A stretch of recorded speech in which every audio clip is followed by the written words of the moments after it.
Okay, तो हम next topic शुरू करते हैं। बाप से वरदान लेने योग्य बनो।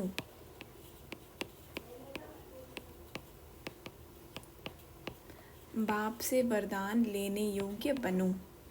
अमृत वेले बाप दादा विशेष उमंग उत्साह में रहने वाले हिम्मत वाले बच्चों को विशेष याद करते हैं और विशेष शक्ति देते हैं। उसी समय अपने को पात्र समझ वह शक्ति लेंगे तो बहुत ही अच्छे अनुभव होंगे। अमृत वेले बाबा रोज़ बच्चों को वरदान देते हैं। अगर रोज़ बाबा से वरदान लेते रहे तो कमज़ोरियाँ आएंगी ही नहीं। तो आत्मा को सारे वरदान लेने योग्य बनना चाहिए। बाबा से प्यार है तो आत्मा बाप से सर्व वरदान लेने के योग्य बन जाती है। नेक्स्ट टॉपिक है अमृत वेले से ही वरदानों को स्मृति में लाओ। बाप द्वारा जो भी वरदान मिलते हैं उन वरदानों को रोज़ अमृत वेले और कर्म योगी स्थिति में बार बार दिल से याद करना तो वरदान कायम रहेंगे। दिल शिकस्त कभी नहीं होना। वरदान प्राप्त है सिर्फ जैसे स्थूल नयनों में बिंदी निरंतर चमक रही है, ऐसे सदा नयनों में बाप बिंदी को समाकर रखना। रख सकते हो ना? मुश्किल है? मुश्किल नहीं है, सहज है। अच्छा, तो जैसे स्थूल बिंदी निरंतर है, ऐसे नयनों में निरंतर बाप बिंदी भी समाया हुआ हो तो और किसी तरफ भी नयन आकर्षित नहीं होंगे। मेहनत से छूट जाएंगे और तरफ नज़र जाएगी ही नहीं, बिल्कुल सेफ हो जाएंगे। कुछ भी हो जाए लेकिन नयनों में सदा बिंदी बाप समाया हुआ हो। सदा नयनों में समाया हुआ होगा तो दिल में भी वही समाया हुआ होगा। नेक्स्ट टॉपिक है बाबा से सर्व संबंधों का अनुभव करो।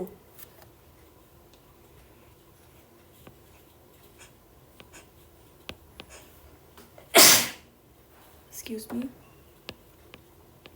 टॉपिक का नाम है भोले भंडारी बाबा।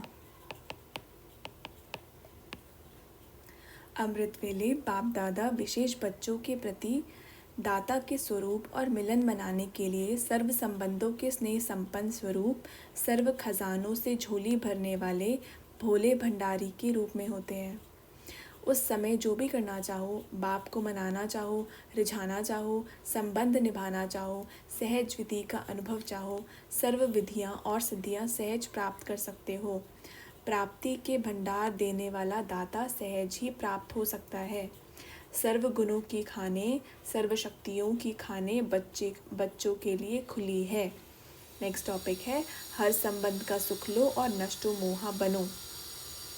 बाप को सर्व संबंधों से अपना बना लिया है। सिर्फ बाप के संबंध से नहीं, लेकिन सर्व संबंध बाप के साथ हो गए हैं। बाप को अपना बनाना अर्थात बाप का खुद बनना। तो सर्व संबंध से एक बाप दूसरा ना कोई, जिसके सर्व संबंध बाप के साथ हो गए, उसका विशेष गुण क्या दिखाई देगा? वह सदा निर्मोही होगा। जब किसी तरफ लगाव अर्थात झुकाव नहीं तो माया से हार हो नहीं सकती। ऐसे नष्टो मोहा बनना अर्थात सदा स्मृति स्वरूप। सदैव अमृत वेले यह स्मृति में लाओ कि सर्व संबंधों का सुख हर रोज़ बाप दादा से लेकर औरों को भी दान देंगे। हर संबंध का सुख लो, सर्व सुखों के अधिकारी बन औरों को भी बनाओ। ऐसे अधिकारी समझने वाले सदा बाप को अपना साथी बनाकर चलते हैं। जो भी काम हो तो साकार साथी न याद आवे, पहले बाप याद आवे। सच्चा मित्र भी तो बाप है ना। ऐसे सच्चे साथी का साथ लो तो सहज ही सर्व से न्यारा और प्यारा बन जाएंगे। एक बाप से लगन है तो नष्टो मोहा है। नेक्स्ट टॉपिक है एक संबंध की भी अनुभूति से वंचित रहेंगे तो सारा कल्प वंचित रह जाएंगे। समय पर वह निरंतर विजय का झंडा क्यों नहीं लहराता है? उसका कारण क्या है? आप लोग भी फंक्शन में झंडा लहराते हो तो समय पर क्यों नहीं लहराता है? कारण पहले से रिहर्सल नहीं करते। ऐसे विजय का झंडा लहराने के लिए मुख्य बात रियलाइजेशन नहीं है। अमृत वेले से रियलाइजेशन कोर्स शुरू करो। वर्णन तो सभी करते हो, लेकिन वर्णन करना और रियलाइजेशन करना अर्थात अनुभूति करना, उसमें अंतर हो जाता है। एक है सुनना व सुनाना कि बाप से सर्व संबंध है, लेकिन हर एक संबंधों की अनुभूति और प्राप्ति अपनी अपनी है। तो सर्व संबंधों की अनुभूति व प्राप्ति में मगन रहो तो पुरानी दुनिया के वातावरण से सहज ही उपराम रह सकते हो। हर कार्य के समय भिन्न भिन्न संबंध का अनुभव कर सकते हो और उसी संबंध के सहयोग से निरंतर योग का अनुभव कर सकते हो। हर समय बाप के भिन्न भिन्न संबंधों का सहयोग लेना अर्थात अनुभव करना ही योग है। ऐसे सहज योगी व निरंतर योगी क्यों नहीं बनते हो? बाप कैसे भी समय पर संबंध निभाने के लिए बंधे हुए हैं। जब बाप साथ दे रहे हैं तो लेने वाले क्यों नहीं लेते? सहयोग लेना ही योग कैसे होता है, यह अनुभव करो। माता का संबंध क्या है, बाप का संबंध क्या है, सखा और बंधु का संबंध क्या है, सदा साजन के संग का अनुभव क्या है, यह अलग अलग संबंध का रहस्य अनुभव में आया है। अगर एक भी संबंध की अनुभूति से वंचित रह गए तो सारा कल्प ही वंचित रह जाएंगे, क्योंकि कल्प में अब ही सर्व अनुभवों की खान प्राप्त होती है। अब नहीं तो कब नहीं। तो अपने आप को चेक करो किस संबंध की अनुभूति अब तक नहीं कर पाए हैं। नेक्स्ट टॉपिक है दिव्य बुद्धि को यूज़ करो। दिव्य बुद्धि को यूज़ करने के अभ्यासी बनो। बाप दादा द्वारा सभी बच्चों को बुद्धि रूपी लिफ्ट की गिफ्ट मिली हुई है। गिफ्ट तो सबको मिली हुई है, लेकिन उसको कार्य में लाना हर एक के ऊपर है। ये बहुत पावरफुल और बहुत सहज लिफ्ट की गिफ्ट है। सेकंड में जहाँ चाहो वहाँ पहुँच सकते हो।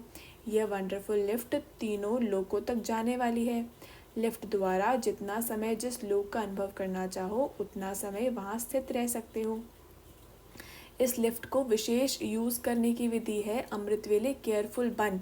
स्मृति के स्विच को यथार्थ रीति से सेट करो तो सारा दिन ऑटोमेटिकली चलती रहेगी।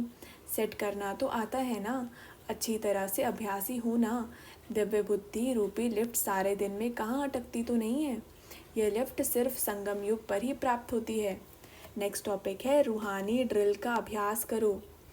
अमृत वेले ये अभ्यास करना है कि हम जैसे अवतरित हुए हैं। कभी ऐसे समझो कि मैं अशरीरी और परम धाम का निवासी हूँ अथवा अव्यक्त रूप में अवतरित हुई हूँ, और फिर स्वयं को कभी निराकार समझो। ये 3 स्टेजेस पर जाने की प्रैक्टिस हो जाए। जैसे कि एक कमरे से दूसरे कमरे में जाना होता है, तो अमृत वेले यह विशेष अशरीरी भव का वरदान लेना चाहिए। कभी अभी विशेष ये अनुभव हो, ऐसा अभ्यास करो जो जहाँ बुद्धि को लगाना चाहे वहाँ स्थित हो जाए। संकल्प किया और स्थित हुआ। यह रूहानी ड्रिल सदैव बुद्धि द्वारा करते रहो। अभी अभी परमधाम निवासी, अभी अभी सूक्ष्म अव्यक्त फरिश्ता बन जाए और अभी अभी साकार कर्मेंद्रियों का आधार लेकर कर्मयोगी बन जाएं। इसको कहा जाता है संकल्प शक्ति को कंट्रोल करना। संकल्प को रचना कहेंगे और आप उसके रचयिता हो। जितना समय जो संकल्प चाहिए उतना ही समय वह चले, जहाँ बुद्धि लगाना चाहे वहाँ ही लगे। इसको कहा जाता है अधिकारी। ये प्रैक्टिस अभी कम है, इसलिए अभ्यास करो। अपने आप ही अपना प्रोग्राम बनाओ और अपने को चेक करो कि जितना समय निश्चिंत किया क्या उतना ही समय वह स्टेज रही। नेक्स्ट टॉपिक है दिव्य बुद्धि को चेक करो, ठीक रखो। दिव्य बुद्धि का विमान तो शक्तिशाली है ना, सिर्फ यूज़ करना आना चाहिए। बाप दादा की रिफाइन श्रेष्ठ मत का साधन चाहिए।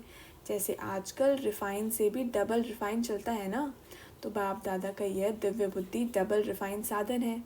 ज़रा भी मनमत परमत का किचड़ा है तो क्या होगा, ऊंचे जाएंगे या नीचे। तो ये चेक करो कि दिव्य बुद्धि रूपी विमान में सदा डबल रिफाइन साधन है। बीच में कोई किचड़ा तो नहीं आ जाता, नहीं तो यह विमान सदा सुखदायी है। जैसे सतयुग में कभी भी कोई एक्सीडेंट हो नहीं सकते, क्योंकि आपके श्रेष्ठ कर्मों की प्रारब्ध है। ऐसे कोई कर्म होते नहीं जो कर्म के भोग के हिसाब से यह दुख भोगना पड़े। ऐसे संगम युगी गॉडली गिफ्ट दिव्य बुद्धि सदा सर्व प्रकार के दुख और धोखे से मुक्त है।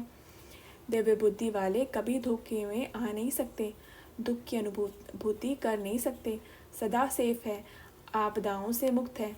इसलिए इस गॉडली गिफ्ट के महत्व को जान, इस गिफ्ट को सदा साथ रखो। समझा इस गिफ्ट का महत्व? गिफ्ट सभी को मिली है या किसी की रह गई? मिली तो सबको है ना, सिर्फ संभालने आती है या नहीं, वह आपके ऊपर है।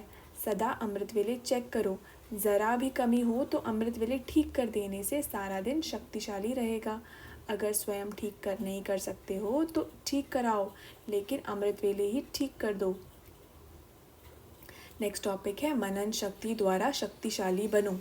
अगर रोज़ अमृत वेले अपने एक टाइटल को भी स्मृति में लाओ और मनन करते रहो तो मनन शक्ति से सदा बुद्धि शक्तिशाली रहेगी। शक्तिशाली बुद्धि के ऊपर माया का वार नहीं हो सकता, अर्थात आत्मा परवश नहीं हो सकती। तो मूल कारण है बुद्धि की कमजोरी और कमजोरी का निवारण है मनन शक्ति। नेक्स्ट चैप्टर है सारे दिन के लिए तैयारी अमृत वेले से।